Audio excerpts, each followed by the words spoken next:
All right.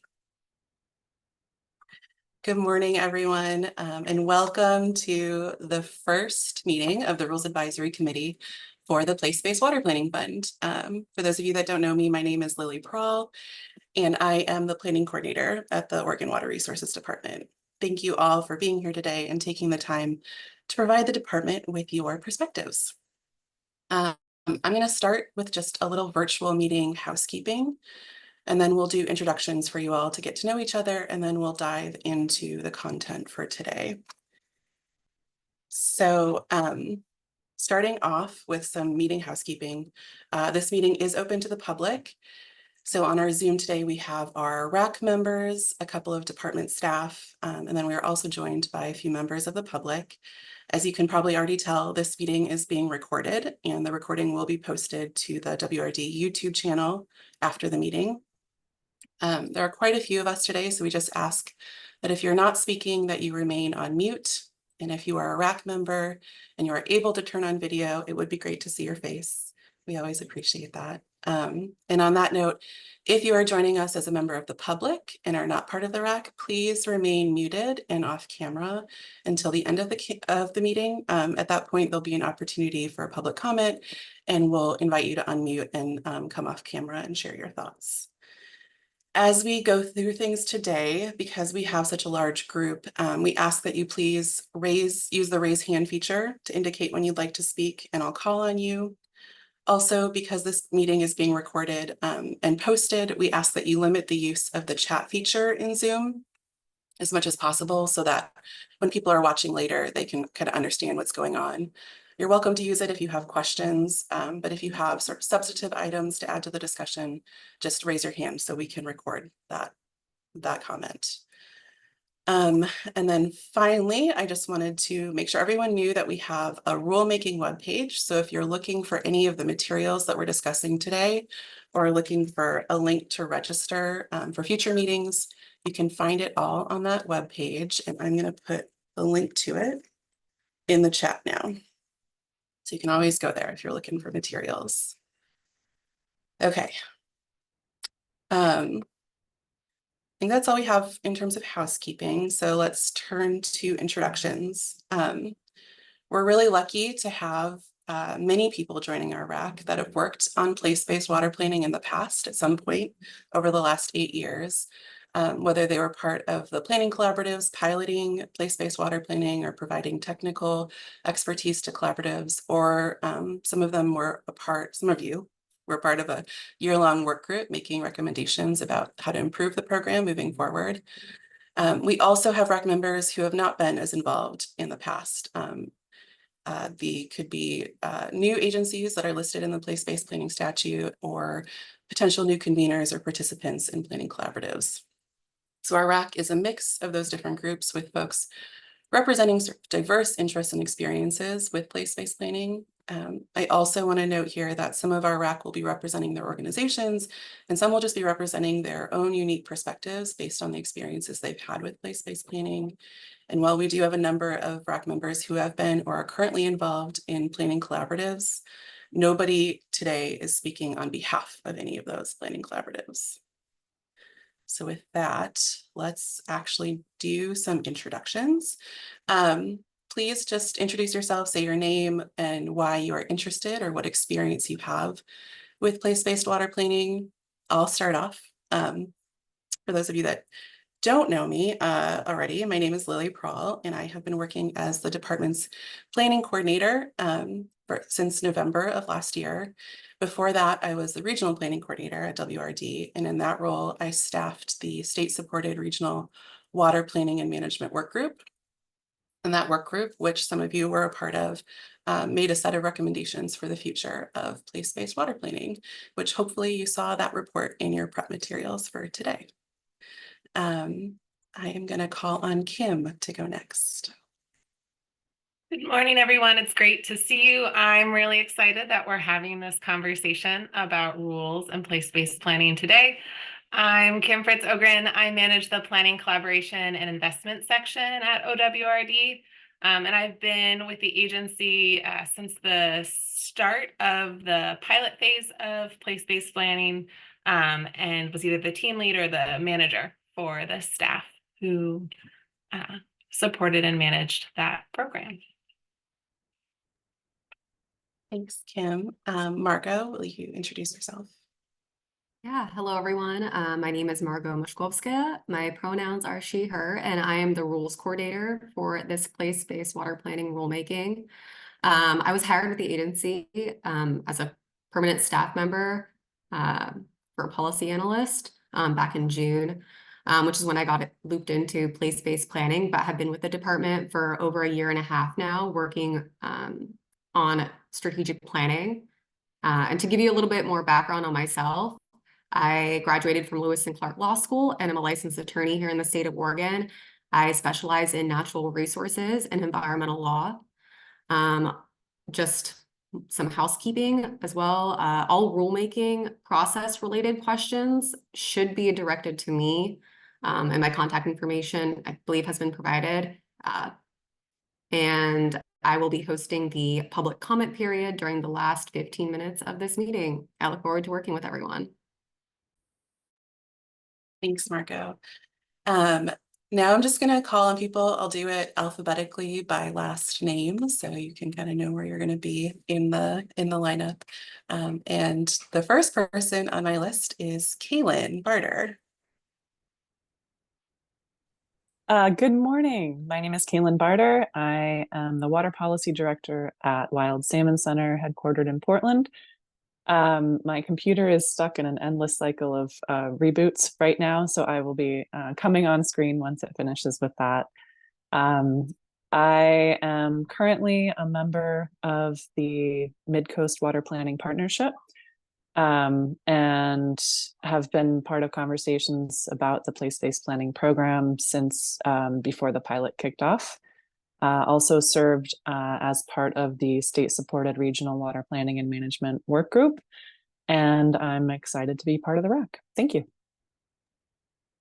Thanks, Kaylin. Next on my list is Lisa Brown. Yeah, my name is Lisa Brown. I am a staff attorney with Water Watch of Oregon.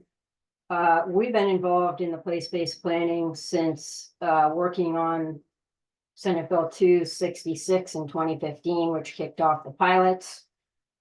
We've been involved in the John Day place-based planning process as a working member, as well as I've been participating in the Harney place-based planning process since 2016. We were also a member of that regional water planning and management group, and have been involved in a lot of the legislation as well as the evaluation. So yeah, we've been involved for quite a while. Thank you. Thanks, Lisa.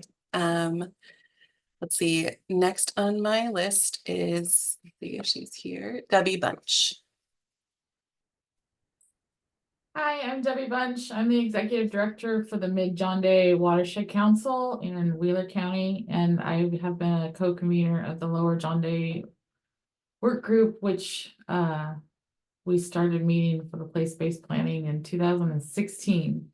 So it's been a long process, but happy to be here.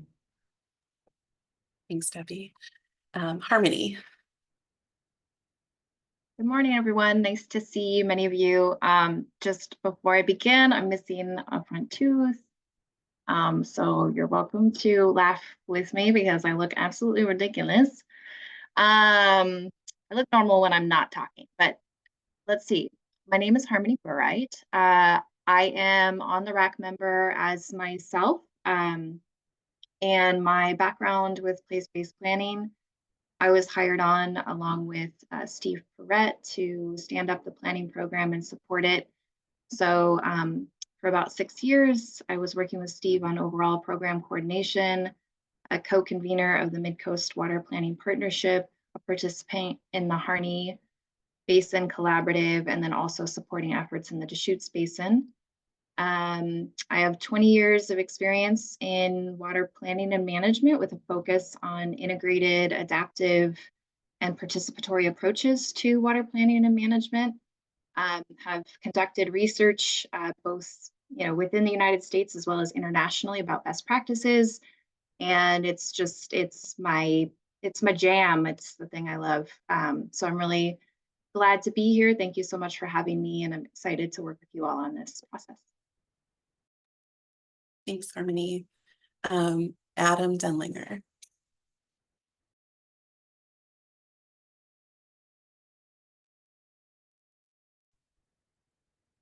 Hi, good morning, everyone. Sorry I'm late, first of all. I'm happy to be here. I didn't receive the instructions, Lily, but that's okay. I think I understand. This is just an opportunity to introduce ourselves. I am the general manager of Seal Rock Water District. Currently, I also serve as the lead agency for the Mid-Coast Water Planning Partnership. We've been involved, the district, myself, have been involved in the partnership since its inception in 2016.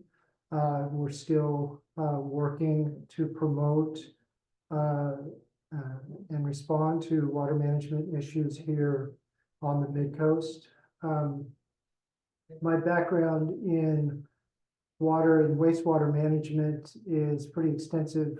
I've got over 40 years of serving different communities throughout the Midwest and the Northwest in water and wastewater. So I'm happy to be here. Like Harmony said, for myself as well, I'm very passionate about water and its uses and how to preserve water for future generations. So I'm just absolutely thrilled to be a part of this. So thank you so much. Thanks, Adam. Danette. Yeah, good morning, everybody. I am Danette Facera. I'm the Water Policy Coordinator for the Oregon Department of Fish and Wildlife. I have been engaged with the strategy and place-based planning really since the inception, and really acting as part of the pilot group in guiding our agency and how we can provide information to the planning groups and figure out what we have and don't have really to help advance water planning in Oregon. So I'm looking forward to our discussions. Thank you. Thanks, Danette. Kate. Good morning, everybody. I'm Kate Fitzpatrick with the Deschutes River Conservancy. We've been in spirit practicing place-based planning since we were formed in 1996, and currently helping staff the more official Deschutes Basin Water Collaborative that is following the state's place-based planning framework to write the Integrated Water Resources Plan, and also participated on the regional working group. So love this topic and really happy to be here with all of you. Thanks, Kate. Let's go down to Peggy. Good morning, everyone. Good to see all your smiling faces. I am Peggy Lynch with the League of Women Voters of Oregon. Since 2009, I have been the Volunteer Natural Resources Coordinator, following the policies and budgets for the 14 natural resource agencies as best I can and with other volunteers. I was privileged to serve on the Integrated Water Resources Strategy Policy Advisory Group, both in 2012 and 2017, and on a multitude of other groups happening. We are very supportive of the concept of place-based planning. The League of, we have local leagues, and the Deschutes League is a member of the Deschutes Collaborative. So we are looking forward to having this conversation and moving this forward. Thank you. Thanks, Peggy. Margaret. Good morning. Margaret Magruder. I'm a Columbia County Commissioner. I have lifetime experience in production agriculture, spent 20 years as the coordinator of the Lower Columbia River Watershed Council. And from my office here in St. Helens, I watched 265,000 CFS going down the Columbia River to the ocean all the time. Water is extremely important. I served on the 5006 group. Very enlightening, a challenging experience. But most importantly, I am grandmother to Leighton, who had the grand champion pen of market chickens at the Polk County Fair last week. So that's a very important part of my life, and I want to make sure that water is available for our future, for development, for housing, for business. So this is extremely important. Thank you. Thanks, Margaret. Chris Marks. Good morning, all. Chris Marks, Water Policy Analyst for the Confederated Tribes of the Umatilla Indian Reservation. I've been on at least the periphery of this topic since its beginning, and some of the other related funding programs that the state has, and trying to bring all those together. I'm really excited to jump back into this process. Been following the Grand Ronde, the John Day, the CTR's participating in those. And we also do some, I think it was mentioned earlier that there's also planning like this that's not necessarily under this program that has been occurring. And so been involved in that in both the Umatilla and the Walla Walla Basin as well. And so very interested in seeing how our lessons learned over the last 6 years and the pilots can improve this program and continue to make those connections with the other funding pieces. So really excited to be here. Thanks. Thank you. Let's see, who's next? Michael Martin. Hi, good morning. My name is Michael Martin. I am the League of Oregon Cities water lobbyist, so I manage the water portfolio here, and glad to see a lot of familiar faces here today on the RAC. I've been working on water at the League since 2021, so and we had a lot of discussions on this for our water policy committee in the lead up to setting our legislative agenda. So happy to be here and be part of this conversation. And Lily, thank you for the alphabetical order piece. That is that I'm going to borrow that for other bigger meetings. That's a good move, so you're like, when am I going to be up? I like to be prepared. Yeah. Thank you. Next up, we have Steve Pratt. Good morning, everyone. I'm Steve Perrett with the Department of Environmental Quality. As Harmony mentioned, she and I led the pilot phase of place-based planning at Water Resources Department for 6 or 7 years, and I'm currently helping support the Mid-Coast Planning Group and the Lower John Day Group. Thanks. Thanks, Steve. Lauren Ford. Hi, everyone. Sorry, Oregon Farm Bureau is having a golf tournament today, so you get me out on the golf course. Lauren Poor, Vice President of Government and Legal Affairs for the Oregon Farm Bureau. Oregon Farm Bureau has been involved in these discussions since their inception. And while I have only been at Farm Bureau for 3 years, I have also been involved in these discussions since their inception from varying positions that I've had over the years. So this is not new for Oregon Farm Bureau or for myself, and we look forward to continuing to participate for the members we represent, all our farmers and ranchers and agricultural water users across the state. Thank you. Thanks, Lauren. Thanks for joining us from the golf course. Next up, we have Rose. Good morning, everyone. My name is Rose Poden, she, her pronouns. I am with Verde. I'm their water justice coordinator. I've been with them for a little over a year. Prior to that, I did work for a few months at the Water Resources Department on best practices for community engagement. This is my first RAC meeting. I am just happy to be here. I believe that place-based planning is a great concept and excited to see where this all leads. Thank you. Thanks, Rose. Next up, we have Holly. Good morning, everybody. My name is Holly Stanitsis. Some of you might know me as Holly Mondo, but I got married recently, so I'm trying to get used to my new last name. I have served as the project manager for the Harney Community-Based Water Planning Collaborative since early 2020. And I've also participated in the state-supported regional work group for place-based planning as well. This is my first time serving on a RAC as well, so I look forward to learning from all of you and providing my expertise that I have gained over the last couple of years. Thank you so much. Thanks, Holly. And then I think the last person we have is Kevin Young. Thanks, Lily. Good morning, everyone. My name is Kevin Young. I'm a senior urban planner with the Department of Land Conservation and Development. That's the state agency that oversees the Oregon statewide planning program. As such, we coordinate pretty closely with local governments throughout the state.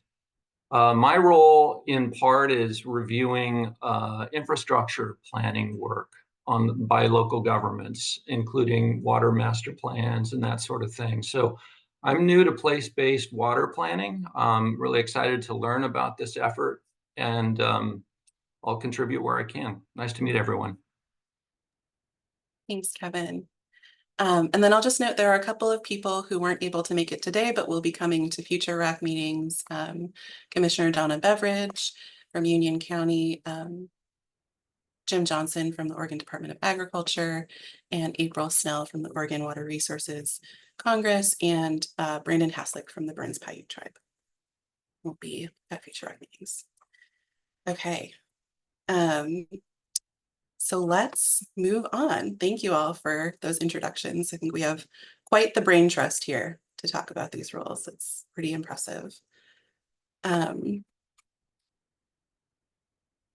So this is our agenda for our meeting today. We're already done with the first bit, the welcome and introductions.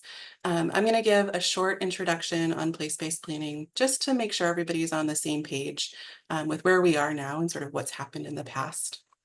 And then I'll do a short briefing on rulemaking and the role of the RAC before we dive into the draft rules. We're planning to have about a 10-minute break at 11 o'clock, and then the last 15 minutes will open the floor to public comment. All of the times on this agenda are estimates. We want to make sure we're giving each topic the time that it deserves. So if we have to change timings, that is fine, and we will just adapt as we need to. Are there any questions about any of the things we've talked about in terms of meeting protocols or the agenda before we get started? Okay, great. Sounds great at explaining things. Let's see. So diving into place-based water planning. So I just wanted to start this conversation today by talking about sort of why we need to plan. It might be self-evident to a lot of people, but I think it's just important that we establish that foundation before we dive into our discussion. We all know that water is vital for our communities, for the economy, and for the environment. We need it for almost every single thing that we do, and we're facing numerous connected challenges when it comes to water, whether it's water quality, water quantity, or meeting ecosystem needs. And what planning allows us to do is come together and set a vision for what our future should look like, and then figure out what we need to do to get there. And through planning, we can strategize and prioritize our resources so that we can get to that shared vision of our future. So we know that planning is important. Let's talk about what Oregon has been doing in terms of water planning and regional water planning specifically. Starting in the 1950s and through the 1990s, there was a concerted effort by the department to do basin assessments, and many times these documents would have some recommended management actions associated with them. Since the 1990s, those basin assessments are no longer being done in any systematic way, and the department has been doing more ad hoc planning, whether it was the Oregon Water Supply and Conservation Initiative in 2009, groundwater studies, which are often done in conjunction with the USGS, or federal basin studies like the Willamette Basin Reallocation Study or the Deschutes Water Smart Basin Study. In 2012, and then again in 2017, the State Integrated Water Resources Strategy recommended a new kind of regional planning called place-based water planning as one of its recommended actions. And as a result, in 2015, the department published a set of draft guidelines to help communities do something called place-based integrated water resources planning. And these draft guidelines laid out a 5-step planning process and provided some high-level direction on how to accomplish each of those steps. And then the legislature funded a program to pilot those draft guidelines. So 4 places were selected for the pilot, which you can see outlined in blue on this slide. The Harney Basin, the Upper Grand Ronde, the Lower John Day, and the Mid-Coast. State agencies have been working in partnership with those places, providing technical assistance and support as needed. And those places have been working on planning and then implementing their plans ever since then. And then in 2022, a couple of things happened. The first groups that were piloting the place-based planning program received state recognition from the Water Resources Commission for their plans. The other thing that happened was that the National Policy Consensus Center and Oregon State University completed an independent evaluation of the pilot program. And for that, they interviewed and surveyed participants in the 4 planning groups and state agency staff, and then documented their perspectives regarding their experiences with the program and suggested ways that the program could be improved. And that report, along with its 9 lessons learned, were sent out in advance of this meeting and are available on the website. And then the final thing that happened was that the state-supported regional water planning and management work group also met in 2022. And this was a group of about 30 interested parties and state agencies from across the state that was convened and facilitated by Oregon Consensus with support from WRD. And over the course of that year, the work group narrowed in on a set of recommendations, which included 19 recommendations for place-based planning. And that report was also sent in advance and is available on our website. So then in 2023, the legislature passed House Bill 2010, which among other things established a permanent place-based water planning fund and defined how that planning fund could be used. It gave WRD the authority to award grants and enter into contracts to support place-based planning. Among other things, it also defined what a place-based plan is and what the planning process entails. It provided direction on consulting with other state agencies, as well as notifying county and tribal governments when people were applying from their areas, and directed the Water Resources Commission to consider state recognized plans when updating the Integrated Water Resources Strategy, or the IWRS. For our purposes today in understanding place-based planning a little better, I want to go through the authorizing legislation as it relates to what a plan is and what the planning process is. This definition is different than what was in the authorizing legislation for the pilot. And a lot of conversations and discussions have happened as this legislation was being drafted. So I just want to take the time to go through what made it in and how these terms are defined for our conversation today. So we're going to start with the definition for the place-based integrated water resources plan. And I apologize, I'm going to go through each of these individually and read them out loud, but I think it's just a good level setting for us to get on the same page. So the place-based integrated water resources plan means a plan that is developed for a planning area associated with waters from sources within a shared hydrological boundary, is developed in collaboration with a balanced representation of interests, addresses current and future in-stream and out-of-stream needs, includes the development of actions that are consistent with the state water resources policy and other state laws concerning the water resources of the state, is developed using an open, equitable, and transparent process that fosters public participation and meaningful engagement with environmental justice communities consistent with the requirements of ORS 182545, is developed in consultation with the Water Resources Department and other relevant state agencies, facilitates implementation of local water resources solutions and supports the knowledge and relationships needed to implement the solutions, assesses actions that are compatible with local comprehensive plans, strives to integrate solutions to cost effectively achieve multiple benefits, is consistent with the guiding principles of the IWRS, and complies with the rules of the Water Resources Commission, including any rules regarding the development of place-based integrated water resources plans. Okay. We're going to go through one more thing, which is the process for place-based planning that's in statute. And the statute defines the process as a collaborative and inclusive process that is designed to gather information to develop a shared understanding of water resources, identify critical issues and knowledge gaps, examine the existing and future in-stream and out-of-stream water needs for people, the economy, and the environment, identify and prioritize strategic integrated solutions to understand and meet in-stream and out-of-stream water needs, and develop, implement, and update a place-based integrated water resources plan. Okay, so before we move on, I'm gonna see if there are any questions, and I see there might be one in the chat. So Kaylin is asking if we can share how the 4 pilot groups are selected and the funding provided at various phases. It looks like Kim has an answer for her. Yeah, I can provide a brief overview of that. Senate Bill 266 was passed in 2015, and then the department worked to solicit grant applications in the summer to fall of 2015. And we received interest or applications from 16 groups across the state. Those applications were evaluated by an interagency review team, and funding awards were made in February 2016 for those 4 groups. And some of the criteria, or what was considered in picking those 4 places, was looking at, did they have a convener? Were they ready to undertake this process?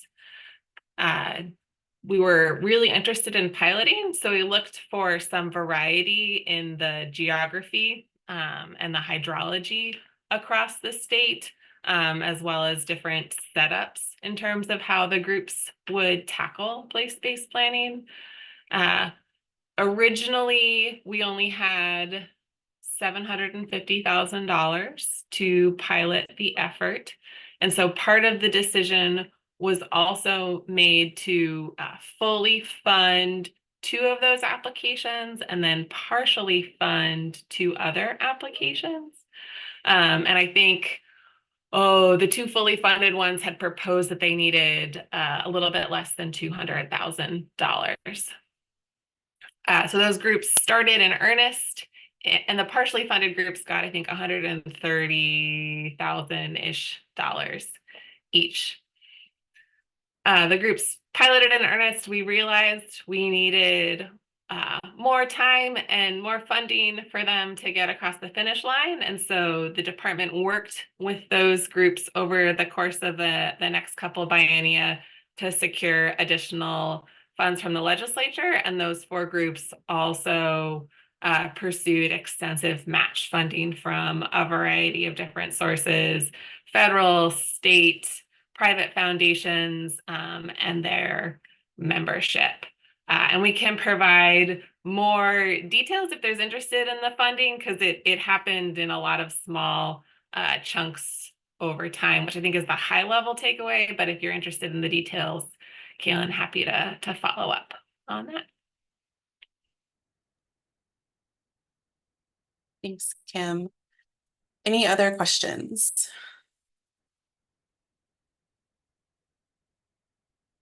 Okay, great. Moving right along then, and switching gears a little bit, let's talk about rulemaking and the role of the RAC. So we'll start with, what is an administrative rule? In simplest terms, rules are developed by agencies to implement and interpret their statutory authority. On the right of this slide, you'll see a very condensed version of what it looks like when you look up WRD's rules online, and you'll see that down at the bottom, there is a placeholder for Division 602, which will be the rules that we're drafting now for place-based water planning. I want to dig in a little bit deeper into like what is a rule and talk about the relationship between statute, rule, and guidance. Just so everyone has like a kind of a basic understanding.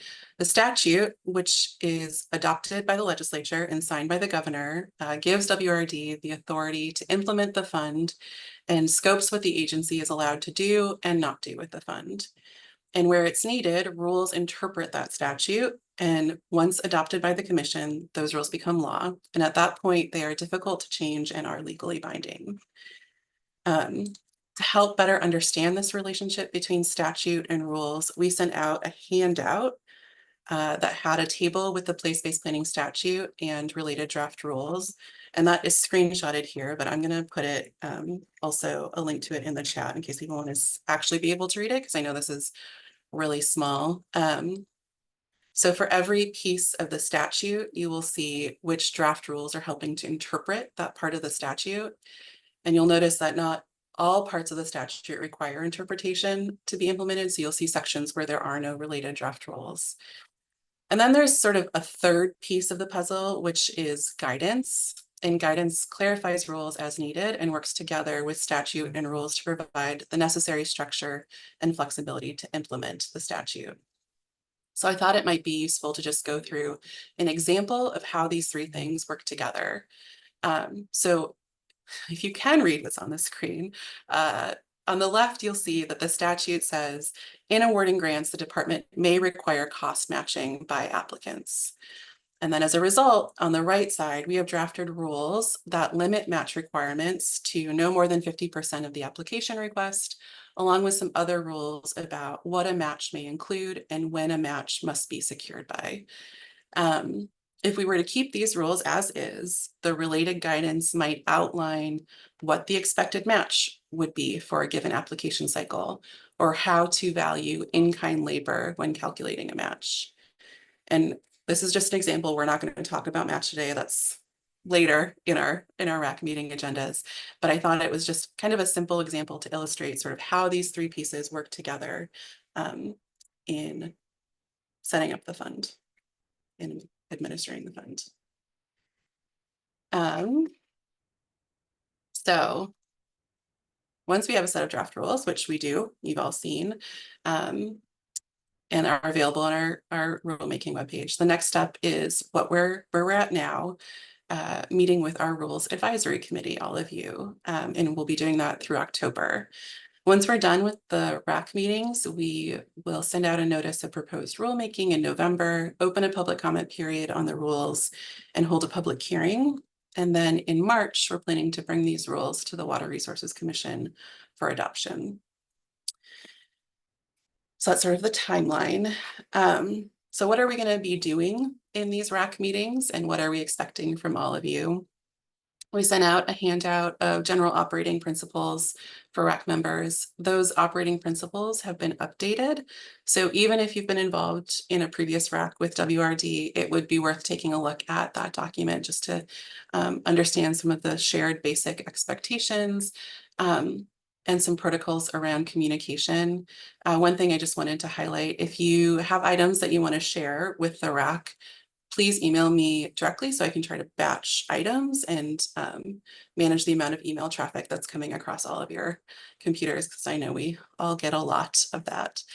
The basic expectation of RAC members is to prepare for, attend, and to participate in these RAC meetings.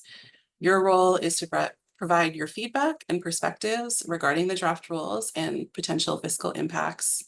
And then our role is to facilitate the meetings, provide technical support and subject matter expertise as needed, and then we'll be drafting the final rules. Okay, are there any questions about the role of the RAC or the rulemaking process before we move on? Yes, Kaylin. Thank you, Lily. That overview was really helpful. And Kim, thanks for jumping in and providing some of the context for the pilot phase. I had a question in looking back through the statute that we're working on implementing through these rules. There's a note under ORS 537-872 for section 7, and it's a report on implementing the 1998 Stewardship and Supply Initiative. I'm curious, it mentions on or before October 1st, 2024, OWRD shall develop, I should probably just copy paste it here, but one of the pieces was a proposed approach to sequencing development of river basin assessment reports. And the reason that I thought it would be helpful to just ask this question is it seems like it could be it could be very closely linked to the work that we're doing in this RAC. And so I'm curious whether there's any update there on the progress for that report, and whether we should kind of mentally be sequestering this into a different bucket. Thanks. Go ahead. Yes, thanks, Kaylin. So for everyone, if you're not you don't know all the details, thanks for popping it into the chat. That also helps. But I'll verbally recap that OWRD was directed by the legislature to prepare a report for the legislature by October 1st of this year that proposes what the department would suggest as a rescope of the 1998 Stewardship and Supply Initiative. That initiative proposed 5 things. It proposed that the department develop a statewide state of the water resources report in Oregon, that it propose a modernized basin report or basin assessment that Lily referenced earlier, that it would develop an inventory of above ground surface water storage sites and a assessment and inventory of below ground storage water sites, and then finally make data accessible online. And so the department is in the process of completing that report, which would be a rescope. So what resources would be required? What would it propose to do 26 years later in 2024? Because for some of those things, a lot of work has happened since 1998. So we're documenting that. And then in other areas, such as the basin assessments, less work has been done. And so in the department's work for that report, we have noted that those basin assessments, if resourced, could be something that would tie into place-based integrated water resources planning. But it's important to note that that report is a proposed rescope. It is not a commitment by the department or the legislature that work will happen. I think that might be a conversation in the 2025 legislative session. But there is the potential for them to integrate. We're working on that, but we're also, and maybe we'll talk about this at some point, thinking about and preparing what technical assistance or information would agencies provide, even if that report and the work of the Stewardship and Supply Initiative wasn't funded or didn't move forward. I hope that is helpful, Kaylin, and I'm happy to follow up more on that report outside of the RAC meeting. Thanks, Kim. Appreciate you jumping in and explaining that. And with the situational assessments that are mentioned in the draft rules, this piece just kind of popped back into my head. So thanks for level setting on that.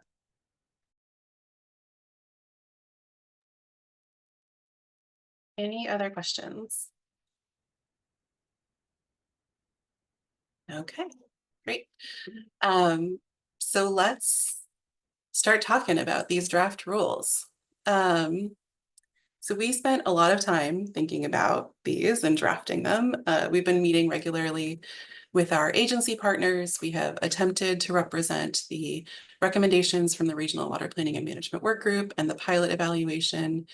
And we considered what could be put into rule given the statute and the scope, and also what might be better suited to guidance. And this is the set of draft rules that we came up with.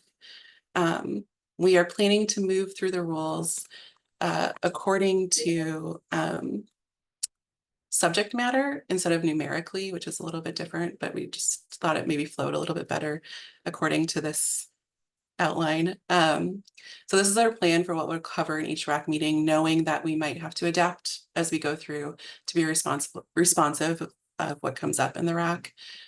Today we'll talk about purpose and definitions, and then dive into grant types or grant eligibility.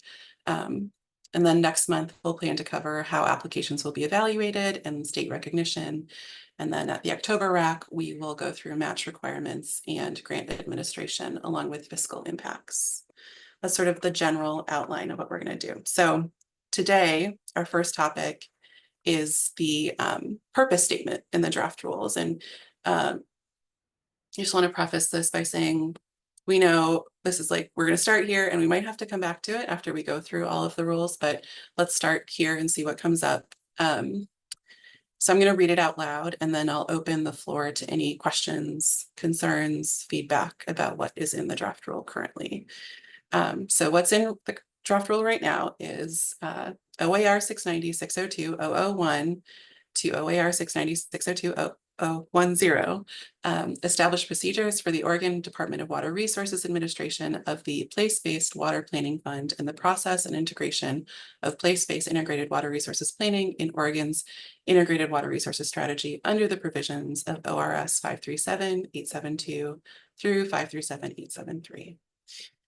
So that is what the current draft rules say. And now I'm just going to open it up and see if people have thoughts, questions, concerns, feedback on this purpose statement.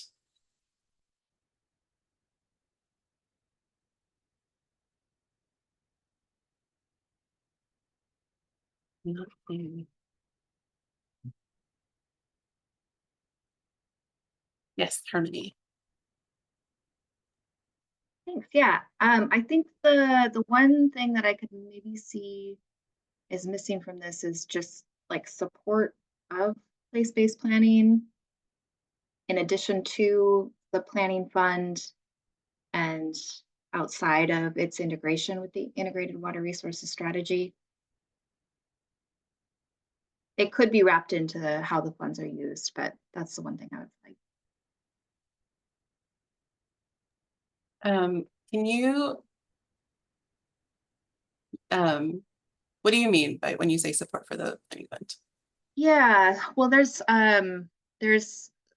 language in the statute about, different activities that the department could take with interagency partners, for instance, to support the program either at the statewide level or in specific places that I think is kind of it's like kind of within the purview of the fund, administering the fund, but is also kind of adjacent to it. So I'm thinking technical assistance and information, interagency coordination, things like that are adjacent to these efforts and related to them, but also, I would say, distinct. But I could put some thought to like what that would actually, just off the cuff, I can't give you a sentence or language. Yeah, and this might be one of those things that we have to come back to after we're done with the other rules, just to make sure it still matches what's in the draft rules after we're done. Okay. Any other comments before we move on to definitions? Okay. Harmony, I'm assuming your hand is just still up. Okay. Okay, so let's move on to, oh, Peggy, yes. I had to find the hand again. So I hear what Harmony is saying, and I think it's going to have to be an interesting conversation throughout the rules, since what I have been hearing and with the thoughts that Harmony sent to all of us, for which I appreciate, trying to understand how to address the issues that she's brought up around making sure there's interagency coordination and those kinds of issues, versus are these draft rules so narrow as to only address the fund and that there needs to be some other way to make sure that we address the issues for which make the place-based planning program a success. Because I think that's the underlying discussion and underlying comments that I think I'm hearing from Harmony, and for which I suspect that most of us agree that we need to have interagency cooperation and work. So I'm just curious about how we address that. And because I think I think we need to sort of begin that conversation now before we move forward, because I think it is the heart of any discussion beyond the basic formula rules around a fund. Thanks.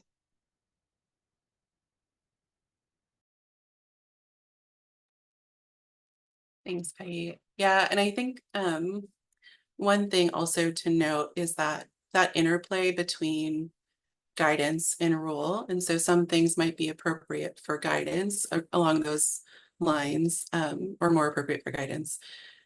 And some things might be better for rule. And I think just trying to figure out where that line is what we're trying to do. And so some like interagency coordination pieces that are already happening because of what's in statute and what we've been hearing is we meet monthly with an interagency staff team to talk about place-based planning, and that will continue to happen. So there are pieces of things like that that I think are maybe, they're better suited to guidance or to, what we're doing internal policy wise than the rules. But yeah, Harmony, go ahead. Still on. Sorry. I just wanted to apologize to the coordinators, the RAC coordinators and the group that I did finally read through. I read through the rules first, and today I read through the charter, and I'm not supposed to email everyone. And so I apologize for that. I didn't follow our own rules. So I didn't know, and I apologize. I did want to just note with the guidelines question, one way we might consider handling that is in rule, just say what the guidelines will specify, like what kinds of things would be incorporated into guidance or guidelines. So I do think there's a way to handle this artfully. And yeah, kind of to Peggy's point, right now the rules as they're scoped, there really doesn't seem to be room for that discussion. And so I would encourage us to maybe have some time as a RAC to be able to have some of those conversations, but I'm not sure where they would be and whether that would be supported by the department.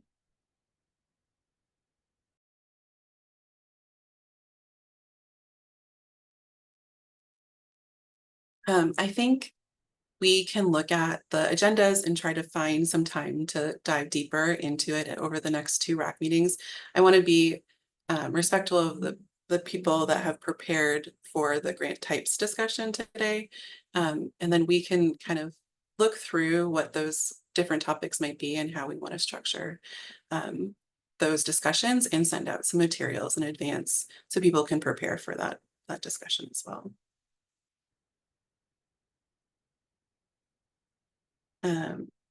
Yeah, Kim.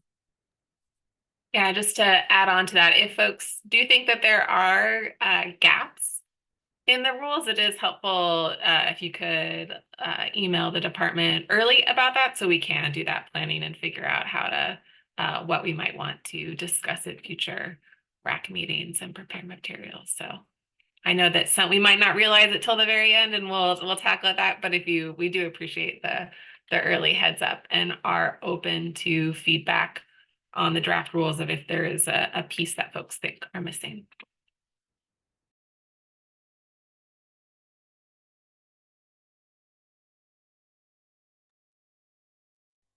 Okay. Not seeing any more hands. I see Holly had a comment in the chat asking if it should read procedures for the Oregon Water Resources Department administration, and we can look and see.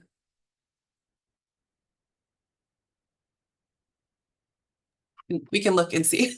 We can make the change. Yeah, thanks for thinking, Holly. All right, so moving on to definitions, which is our next topic.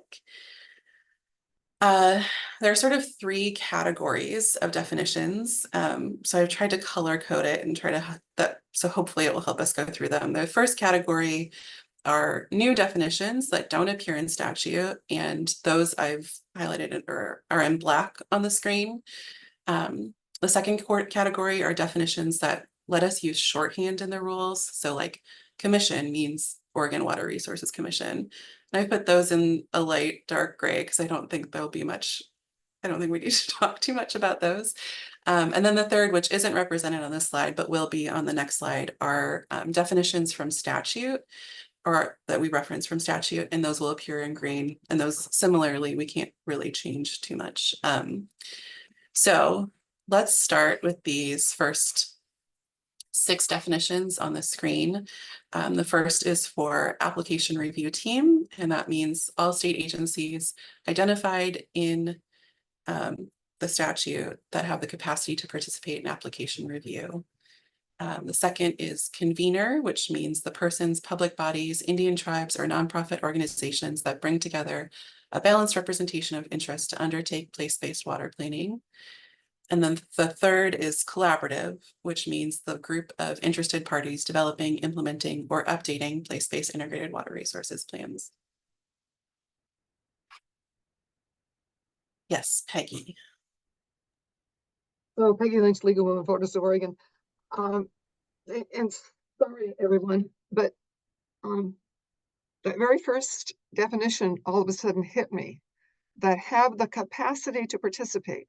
So if in fact the legislature does not provide the capacity for 3 of the 4 agencies, or however many, to participate, what's the solution?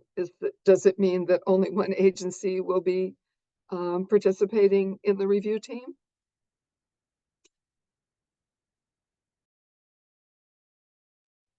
Yeah, and I can address that a little bit. In the statute, there is a part where it says, sort of outlines what we should consult our interagency team and ask them if they have the capacity to participate. And that's sort of all we can do. And if they don't have that capacity because they don't have the resources, then I think that's as much as we can do.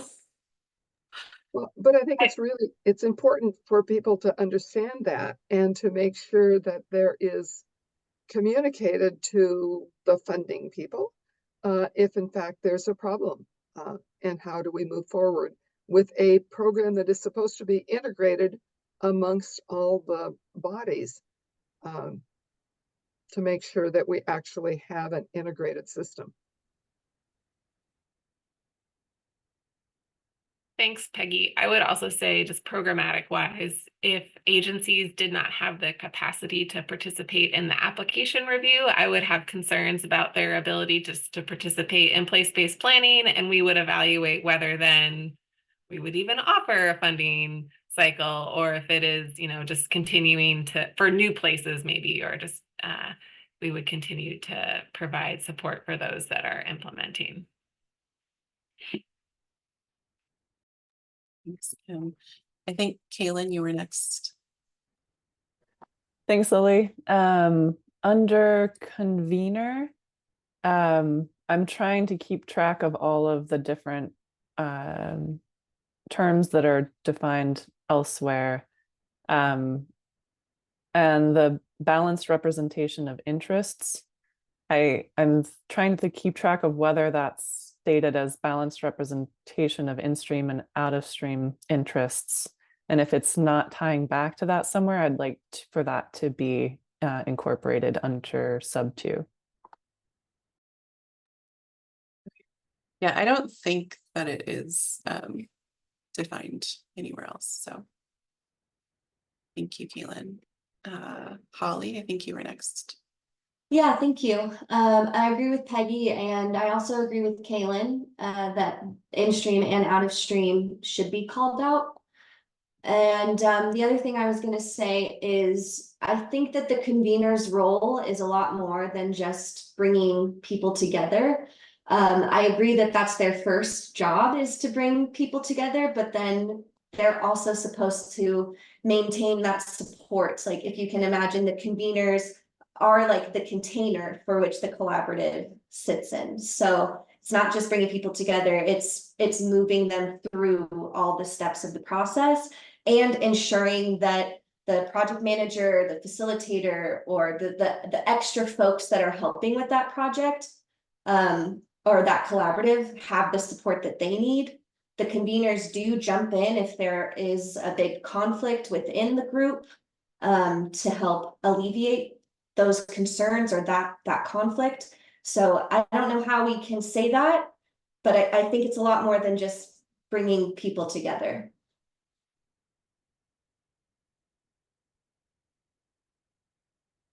I see some thumbs up for that one. Thank you, Holly. Harmony. Oh, you're still on mute. I do this. I lower my hand and forget to take myself off mute. I'm in agreement with both Holly and Keelan. I think both of these terms, if we're going to include them in rule, which I'm frankly a little bit nervous about, but I think they need more robust definitions. The role of the convener is pretty multifaceted, as Holly is mentioning. So there's also that commitment to the open, inclusive process. There are various things that conveners should be expected to adhere to that aren't really captured in this definition. And I'm just wondering where the right place to capture that is, if not in definition. And if we can't put it in the definition, should we have a definition? So that's what's running through my brain.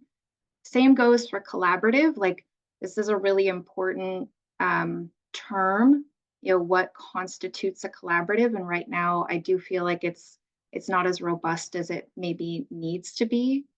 And so it's that same thing of like, if we're going to have expectations with regards to what it means to be a collaborative, and we're not going to put that in definition, are we, you know, where will that belong?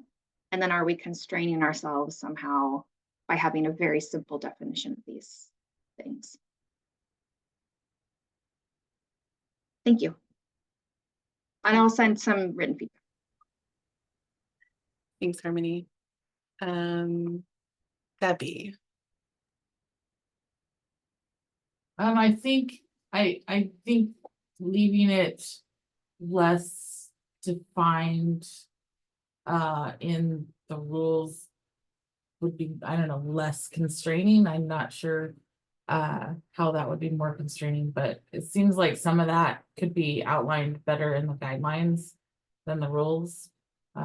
Just personal kind of opinion, like when we do our bylaws for our watershed council, you know, we're pretty black and white in the bylaws, and the policies is where things get, you know, more descriptive. But this is also my first time on a RAC, so I'm still figuring out what my role is here. So thank you. That is your role, Debbie. Thank you for that feedback. Holly, did you have something to add? Yeah, I kept trying to decide if I wanted to bring this up or not. I also think that to be a collaborative means that the group needs to agree and abide by a working agreement, or however you want to say that. Perhaps this is too prescriptive for a rule and maybe could be detailed in the guidelines. But I think that piece is really important. All the folks that are involved in a collaborative sign on to this working agreement or, you know, contract that says how the process is going to work, what the level of involvement should be, attendance, consensus events, and stuff like that. So I think having a working agreement in place sets apart a collaborative from just like a group of people working together on a project.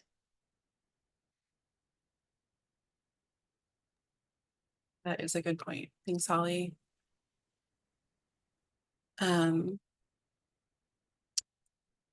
Any other comments about collaborative and convener definitions? Danette, I saw that your hand was up, and I'm guessing it was about the application review team agency capacity. So I want to circle back and make sure we capture that before we move on. Yeah, it was. I was just going to provide a little quick background. You know, when the pilot groups were first established, we did not have any funding to assist, and it was really pretty ugly. We did the best we can using local staff, using headquarters staff, and it was a mixed bag across the state in the 4 groups. We have since gotten some funding, but you know, whether that stays permanent funding or not is always a question. So, you know, I would support Peggy in always supporting us and getting more funding in specific positions to assist the groups. Thanks, Jeanette. Kaylin. Thanks, Lily. Quick question about process. Where we're identifying suggested red lines, how will the language get edited and shared back out? That's it. Thanks. Great question. So we are going to take all of your comments and all of your feedback and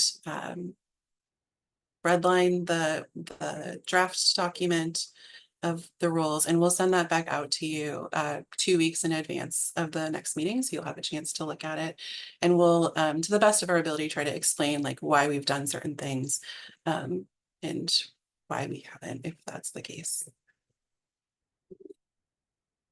Harmony. Yeah, one thing I would note for the application review team is that there may be instances in which the department might want to invite or involve a different entity. So for instance, we felt like it probably would have been great to involve Regional Solutions, for instance. So I want to just caution the department to like, maybe don't limit yourself and maybe allow for other invited, you know, entities with relevant knowledge or expertise that could advise. But I just would hate for you all to limit, you know, what kind of knowledge you could have in the room when reviewing the applications. The other thing I would note is I'm just curious if there was a reason that some definitions from statute were included while others were not. If there was just some logic behind that. Yeah, so when we were writing the rules, the definitions that go into the rules are those that are referenced in the rule. So the definitions from statute, unless they're referenced in the rules, they're not repeated again. Makes sense. Great, thanks. That'll help me in my review. Chris.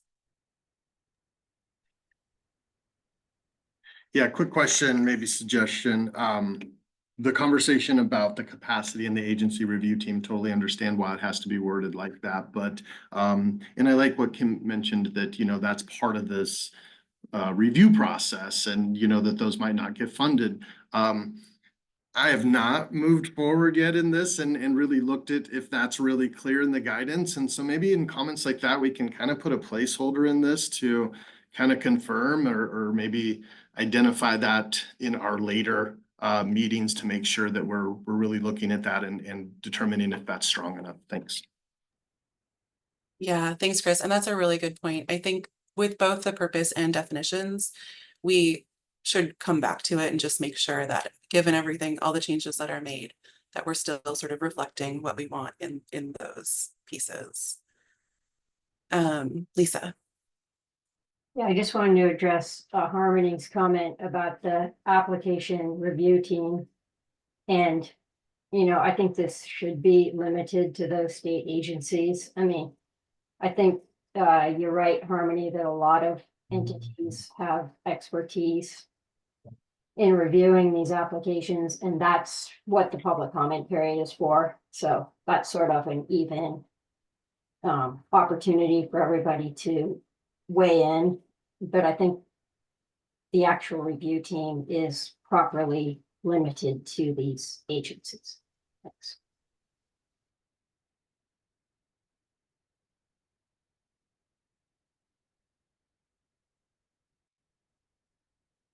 Thanks, Lisa. Anything else on this page of definitions? I know we are 11 minutes overdue for a break. So I want to make sure everybody has a moment. I might Are people okay with limiting it to a 5-minute break? Is that good? Okay. So let's take a break and then we'll come back to the next definitions. So come back at 11:17. Thanks, everyone.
Right. It's looking like people are coming back a little bit. I think let's get started. And come as they may. There was a comment before break in the chat that said if referencing tribes in 2, specifying tribal rights holders in 3 may be more appropriate than lumping everyone under interested parties. And that was in the chat from Stuart. Stuart, are you here?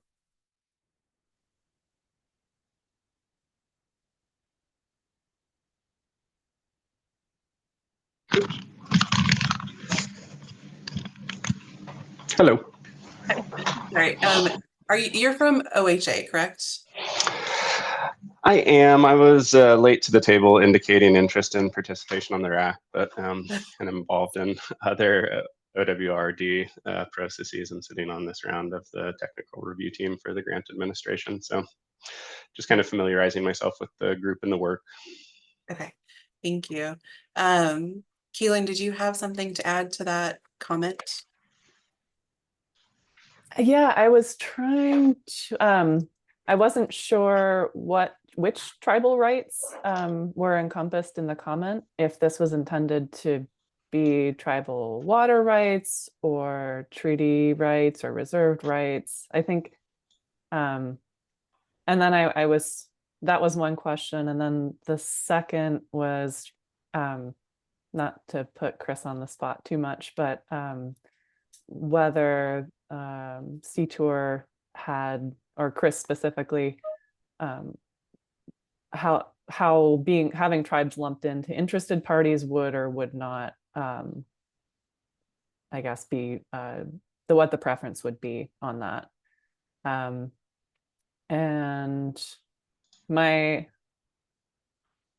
I guess, yeah, I think that's what my questions were.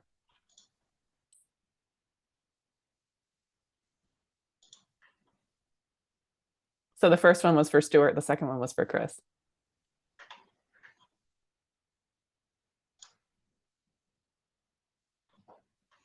Gotcha. Absolutely. My understanding was this is just more of a vernacular thing, and that stakeholders and other collaborators is generally like eschewed when discussing tribal rights that would fall under rights and title or treaty rights. Which I guess I would defer to Chris, whether or not that needs to be specified or clarified here. Sorry, I took over my 5-minute allotment and I missed the question. So if you could repeat the question, I may respond, or I may, based on what I've heard so far, I may say I'll get back to you, but I'm happy to repeat the question. And Chris, I couched your participation as, whether I said, I don't know if it's appropriate for me to put you on the spot. So I like that you're starting from, I don't know if I want to be put on the spot. I had a 2-part question, and it was seeking to understand better the comment in the chat. And it's if referencing tribes in sub 2, specifying, quote, tribal rights holders, end quote, in sub 3 may be more appropriate than lumping everyone under interested parties. My first part of the question was seeking to understand whether tribal rights was intended to mean tribal water rights, tribal treaty rights, tribal reserved rights. And then the second question, and that was to Stuart, the second question was more to you, Chris, and potentially broader to CTOR, and potentially broader than that to tribes. Whether being lumped into interested parties, what the preference would be there, or whether it would be desirable to split out tribes in a different way. So I don't mind the tribes being identified in number 2 as a potential convener. I see that as kind of specific to just the convener piece. And I think the tribes are defined later more broadly. And so I'm not seeing any big concerns right yet. And maybe the only thing that I kind of looked at is, yeah, no, not seeing any great concerns right now on identifying us as in the convener pot. And I do think that it's defined later, so not seeing any red flags right now, but could come back with some potential requests. And Chris, I just wanted to, before I let you off the hook, whether if we're looking at sub 3 in terms of the collaborative, whether having the tribes lumped in with interested parties was preferable, or whether having a split out to understand the unique, sovereign status of tribes would be, I think, maybe where Stuart was going with his comment. I'll jump in there. Yes, no, I do think that there is some later things. I like the idea of kind of looking at some of the details in this collaborative, because I do think that it can be called out. And, some of I would argue that you haven't met the collaborative definition if you don't have the tribes engaged and those agencies engaged. And so I think that I would look at some of that in the eligibility piece, and maybe and yeah, future versions of what this definition of collaborative is, because I do think that it does deserve to be called out, much like the agencies on the application review team, if that makes sense.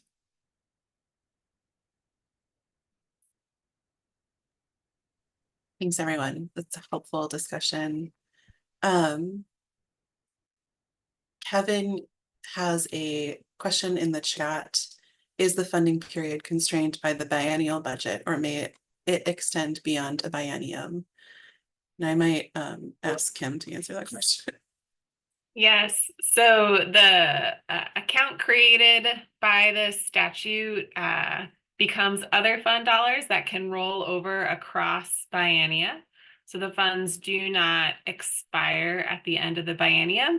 I'll just note that currently OWD received a one-time allocation of $2 million into the fund, and there is not any recurring addition of funds in our base budget right now, but they won't expire, which is nice.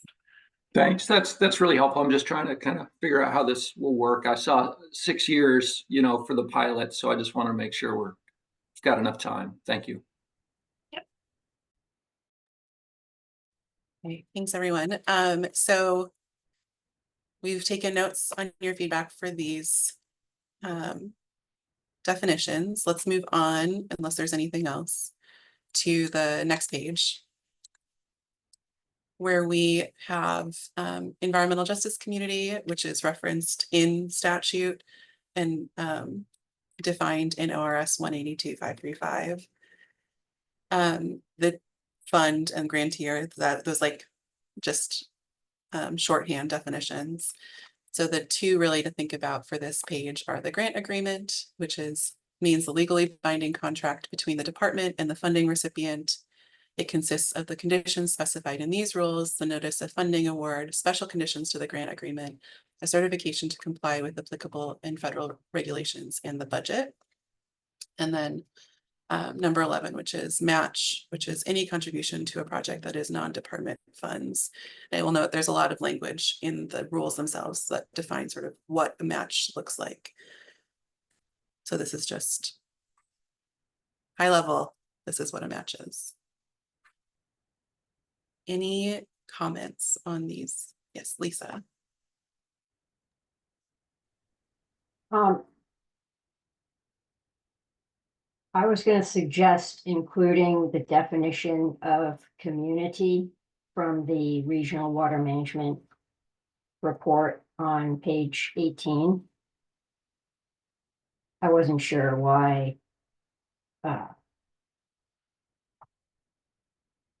that wasn't included. Seems like a lot of people put a lot of effort into that.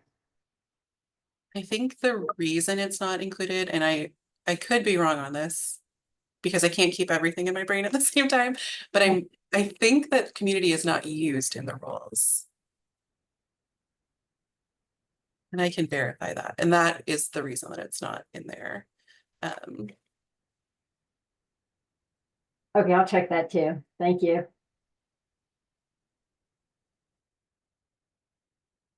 Anything else?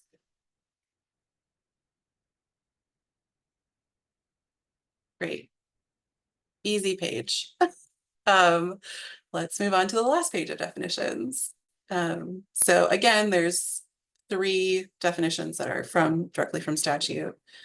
And then similar to the application review team, the plan review team means all state agencies in ORS 5377 that have the capacity to participate in a plan review. Kim. Hey, Lily, sorry, can you go back a slide? We did get a comment in the chat from Steve Pritt noting, could grant agreement also include tasks, which is the work? So I just wanted to make that note before we move on. Thanks.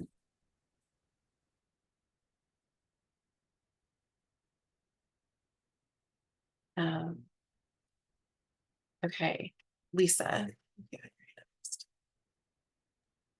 Yeah, thank you. I haven't done this task yet, but I want to make sure that since we're defining place-based integrated water resources plan and planning here, that all the language below uses those terms and doesn't, to make clear that these rules are for these specific types of, planning. So just flag that and we'll go through the rules and look at that, but it's an important point for us. Yeah, I think they do, and if you look through them and find something different, please let us know. Adam. Thank you. Lily, can you go back 1 page again, please? And this is probably implied, but number 11, where it discusses match. I know it says any contribution to a project that is non-department funds, naturally. Are we assuming that this includes, or maybe it's mentioned someplace else, in-kind match? Is that what we're agreeing to with this? Yep, so that is in the rules, there's I can't remember which section, but there's a section that relates to match, and it defines like what is included, and one of the things is in-kind labor. Thank you for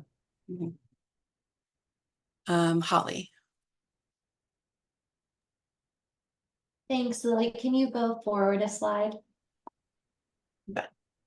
Thank you. Number 16, the state recognized place-based integrated water resource plan. I think that it would be really helpful, again, not sure if this is appropriate in the rules or the guidelines, but this is a really broad definition, and I know the group that I have been involved with has had a challenging time really understanding and interpreting what that means, like what state recognition means for the group. Yeah, that means that we get a certificate from the commission saying that we abided by all the guidelines and we did what we were supposed to do. But is there anything further than that state recognition means? Again, I don't know if that's appropriate for us to discuss or if the department could speak to that at all. But I think that would be a missed opportunity if we didn't provide some type of, information that says what that actually means. Yeah, thanks, Holly. And I think that's a great point. There is a section in the rules that talks about state recognition, talks about the process and sort of what comes out of it. And so when we get to that place, if it feels like we need to add more, I think that would be the time we should talk about it. And then we can always return to this and make sure that, while this definition, this is what's in statute. So this is sort of what we want to use in the definitional piece, and then define it more in the actual rule. Okay, that sounds great. Thanks, Lily. And then I'll also just note that some of that can also be in guidance, and we can talk about what's more appropriate for each when we get to that discussion. Thanks. Kaylin. Thanks, Lily. Could you please go back 2 slides? And I want to thank Lisa for continuing to reference the House Bill 5006 work group report, because there was a lot of effort put into developing that. And in looking back through that, I see the definition for convener, and there's similarities here, but I think that there's one piece that's missing from the 5006 work group report compared to the draft rules is the requirement that the convener be impartial as to the outcome and be perceived as neutral. And so I wanted to just lift that back up into this space and see if that was language that we wanted to try to carry forward. Thanks. Thanks, Kaylin. Thanks for bringing that up.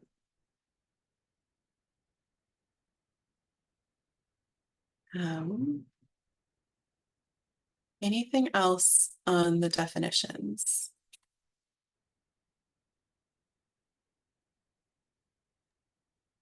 Lily, I wanted to note that Harmony noted in the chat when it comes to the definition for grant agreement that she agrees maybe scope of work or tasks. And then she had a question, are these grant agreement definitions consistent with the other funding programs? Or are there tweaks from those funding programs based on lessons learned? I'd say that the definition is consistent and broad enough that it doesn't get into some of the challenges that we've experienced in our other funding opportunities.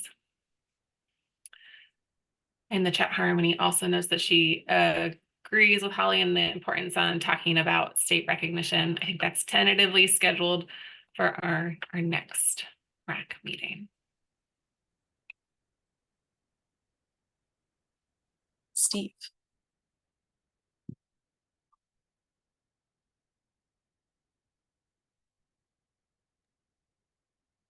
Did you call on me, Lily? Yeah, sorry.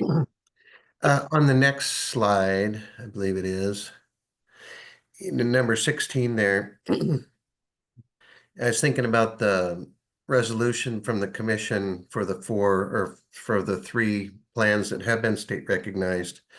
The commission found that the completed plans adhered to the applicable requirements, and that it was important that the plans be implemented. There was some bit of language like that. So I just wonder if for this group, is that something we should consider, because it ties the implementation to the plans meeting the the basic requirements. And I think that signal from the commission is kind of what gives the plans some strength and some weight, is that the commission found that their implementation would be important. So we could just tag something on here, but.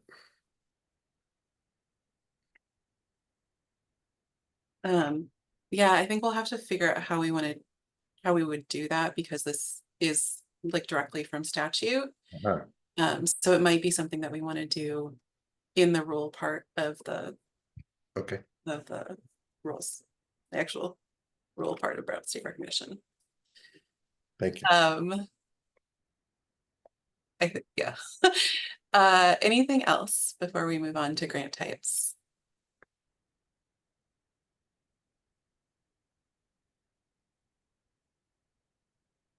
Okay, cool, great. I concerned we don't have a ton of time left, but let's get to where we can and then we'll pause. So grant eligibility, or what we've called grant types in other places. This section of the rules outlines the what can be considered for funding and what cannot. So applicants can use these criteria to understand whether they would qualify for funding under this grant program. At the next RAC, we're planning to dig deeper into like the evaluation criteria.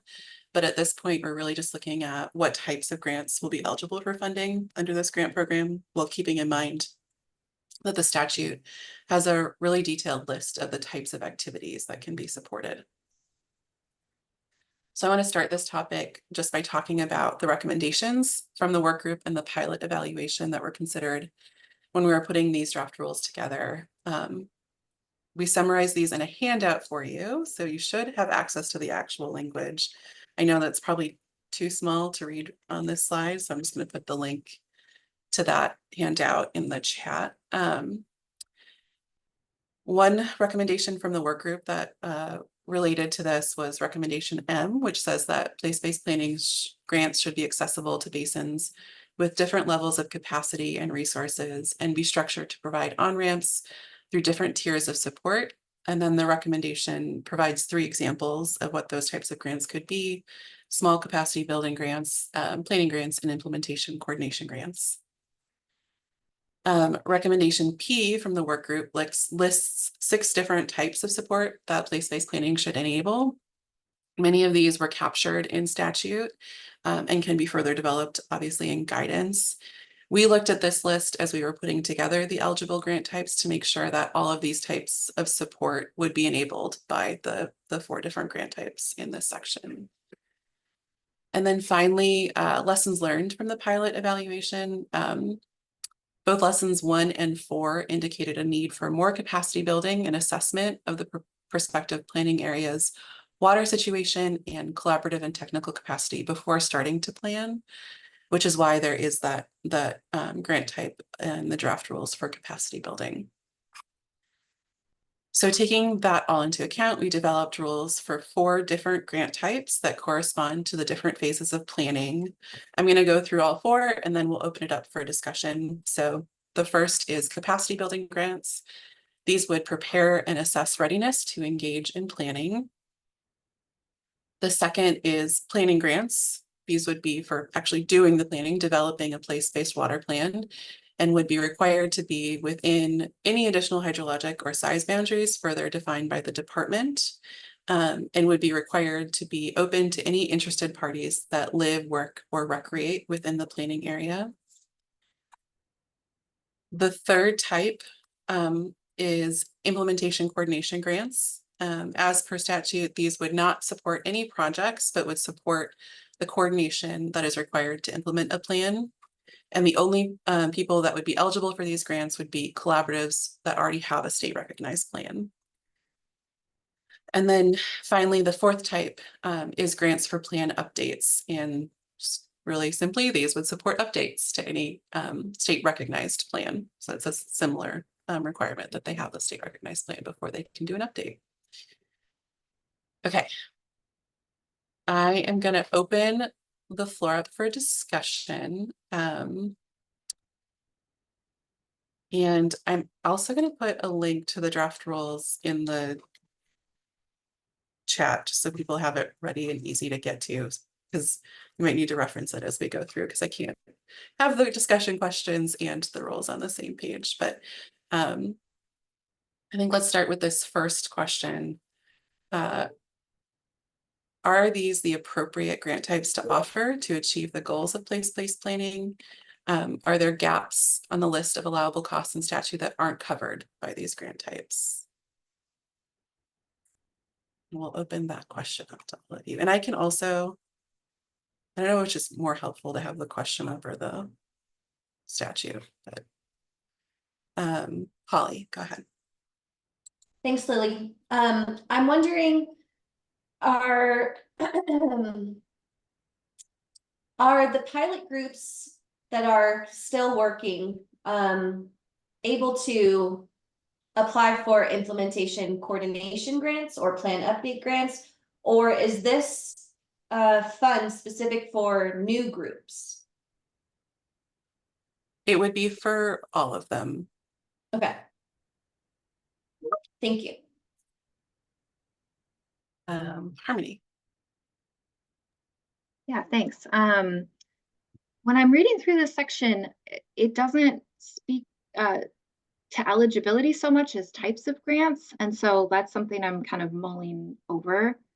In terms of grant administration, I would just encourage the department to think about the challenges associated with managing 4 different grants associated with planning, and think about, are there ways to kind of mush some of these together? So maybe it's plan development and update grants.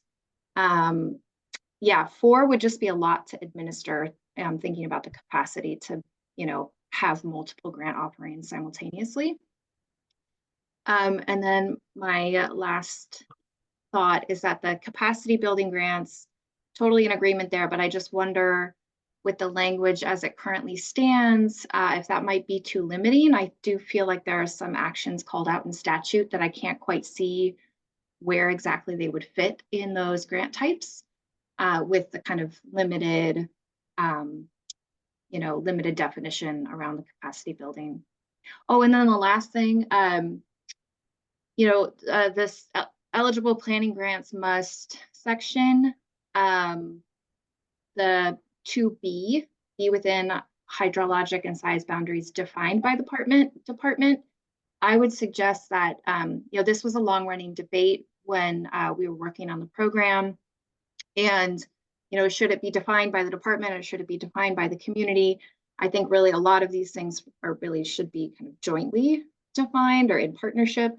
But I would suggest that the applicants bring forward a proposed hydrologic boundary, and then that be approved by the department rather than defined by the department. So just thinking about the nuance and language there.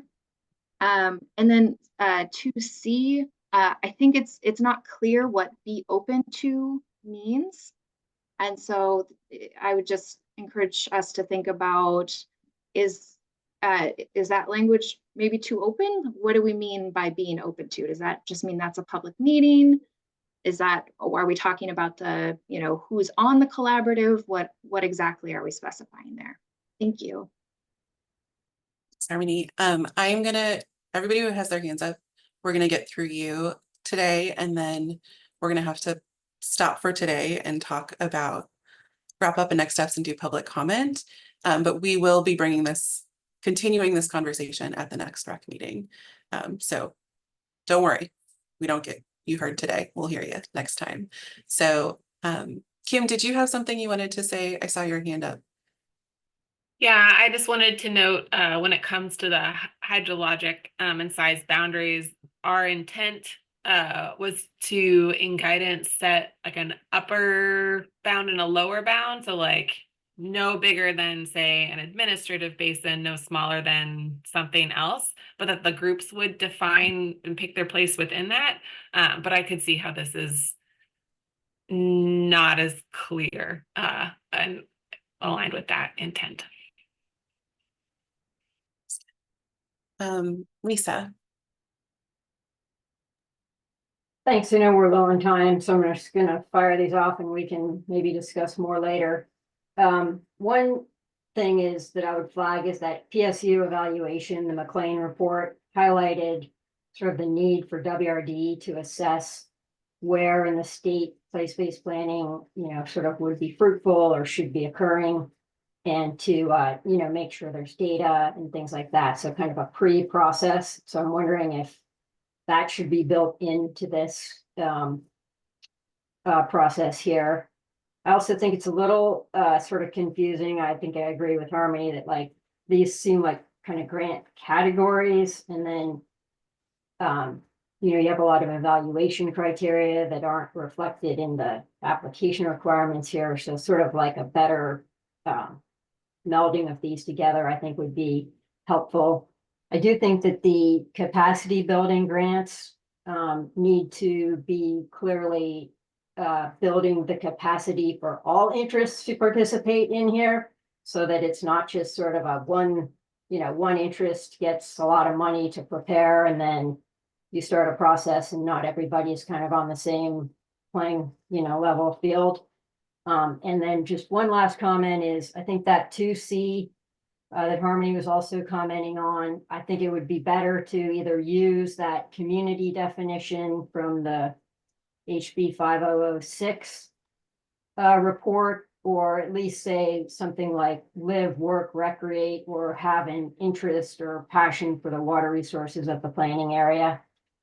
Because this, I think, is constraining who gets to participate in a way that I don't think is reflected in any of the statutory. I'll just leave it there. Thanks, Lisa. Peggy, do you have something for, okay, next time. Cool. Great. Thank you all for your feedback. That is all really, really helpful. And like I said, we will continue this conversation in September on grant eligibility, and we'll send out some follow-up materials to you. We are going to open up for public comment in a minute, but before we do that, for the RAC, I just want to go over next steps. If you have additional input on the rules we discussed today, if you could get that to me by next Monday. I know it's kind of a fast turnaround, but we want to get it back out to all of you by September 3rd. So you'll have 2 weeks with the materials before we have our next meeting. If you have any specific questions, as Margot said earlier today, about the rulemaking process, please reach out to her. And anything else about place-based planning, reach out to me. Our next RAC meeting will be September 16th. So please make sure that you register and get your Zoom link before then. And with that, I just want to thank you all so much again for participating today. It's quite, like I said at the beginning, quite the brain trust we have here. So I really appreciate it. I am going to turn it over to Margot, who's going to do our public comment period. Thanks, Holly. So we have, I know we're running a bit late, but we have about 15 minutes or so to do public comment. Just as a note, the department will be responding to any comments or questions during this time period. If you'd like to make a comment, please use the raise hand function and I'll call on you. I'll call on you in the order that the hands were raised, or I'll try to at least. If there are a lot of interesting or folks interested in commenting, please be mindful of your speaking time. And once you're called on, if you could please state your name for the record. Additionally, if you would prefer to make a written comment, you can do so by emailing me directly.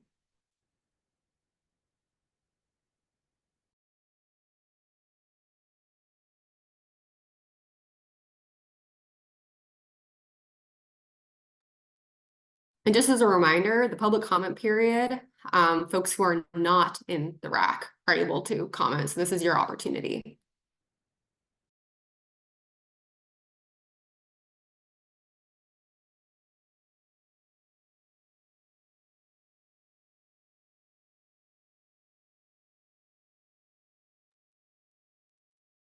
I am not seeing any hands as of now, but I can hang around for an additional 5 minutes or so in case something comes up.